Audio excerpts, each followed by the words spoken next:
G'day, Ziggy D here, and today I want to present to you some research I've been doing for a while now on what sets apart the wealthy and powerful Diablo 3 players from the average ones like myself.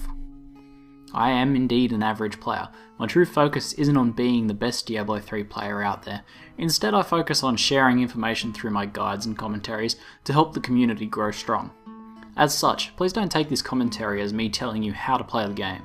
Instead, take it for what it is. A case study of a number of successful Diablo 3 players and the things that they feel make them successful.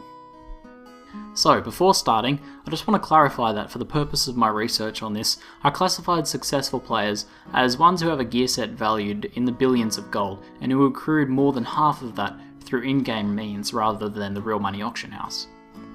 This means that players with 2 billion gold worth of gear that spent $1,000 on the real money auction house can't really be called successful, at least not inside of Diablo 3. I'm sure they are very successful in real life to be able to afford that. I mainly make this restriction in order to only get information from players that have shown a decent measure of success in-game. So, let's move on to the different things that the top players have in common. Number 7. Focusing on Paragon leveling. Nearly all of the wealthy and high-end players I looked at seem to agree that the best path to long-term success is through a high Paragon level. The benefits of a high Paragon level character are pretty impressive. You get a passive increase to gold and magic find that lets you avoid wearing these stats on your gear, and you also get a sizable chunk of main stats, equal to an additional decently rolled piece of gear. So, with a high Paragon level, not only are you going to be completing farming runs faster, but you're going to be doing them with a higher base magic find. As such, many now higher Paragon level players recommend getting the best ruby possible for your helmet, rolling at least 2 decent Hellfire rings, and getting a Leoric signet if possible. The good news is that it's pretty easy to get the earlier Paragon levels to be able to start benefiting as well.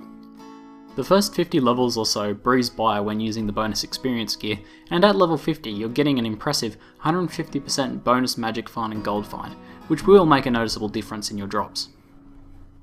Number 6. A focus on efficient farming habits.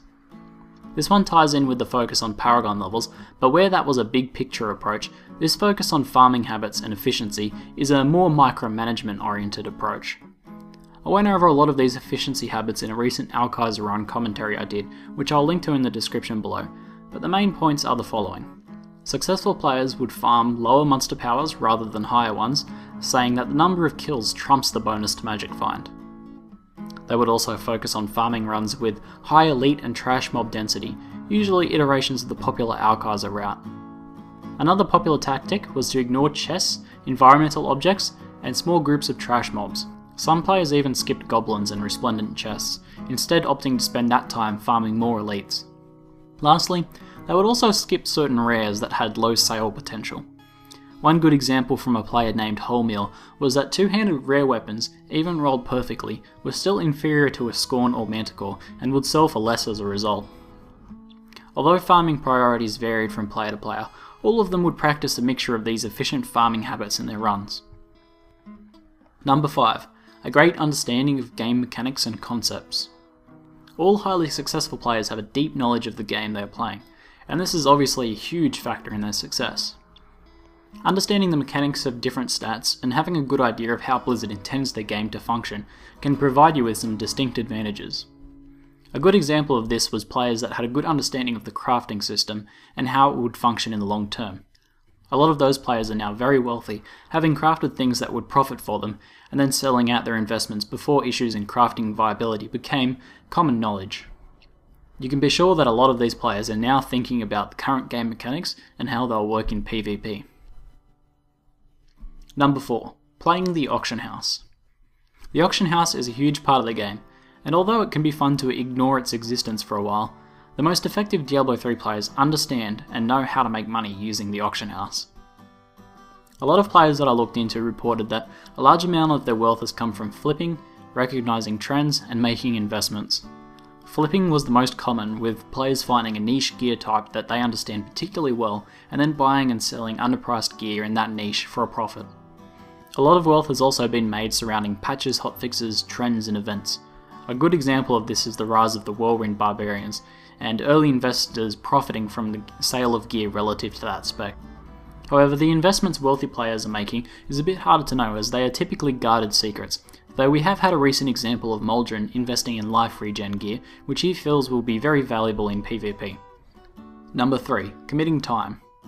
The time commitment was probably the first thing you thought about when I talked about high-end players with their billions of gold worth of gear. The idea of investing a lot of time is even met with hostility from some people.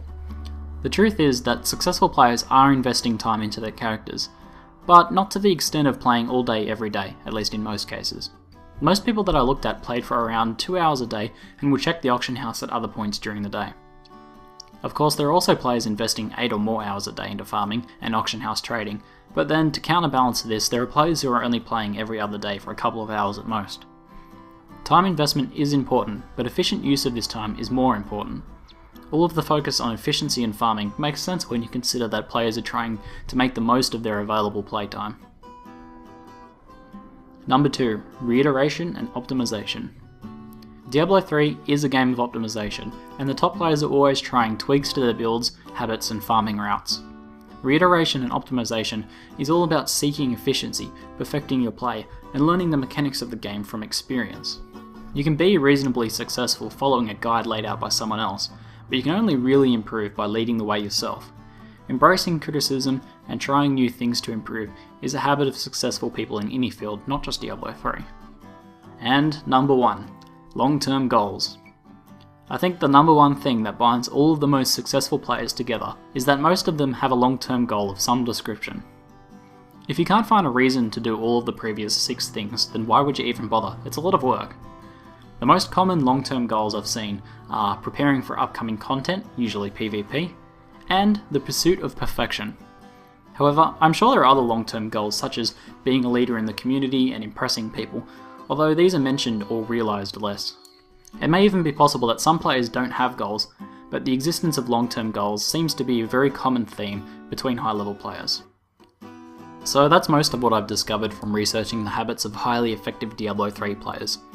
I know I've been taking a lot of these on board, especially in regards to efficiency, though I don't think I'll be flipping on the auction house in the near future. I'd love to hear what you guys think of these habits, and whether you'll be modifying your own to try and up your game. Of course, playing for maximum efficiency with hardcore goals in mind isn't what everybody finds fun. Some of you may simply enjoy playing the game with a more relaxed approach. Either way, I'd love to hear your thoughts in the comments below.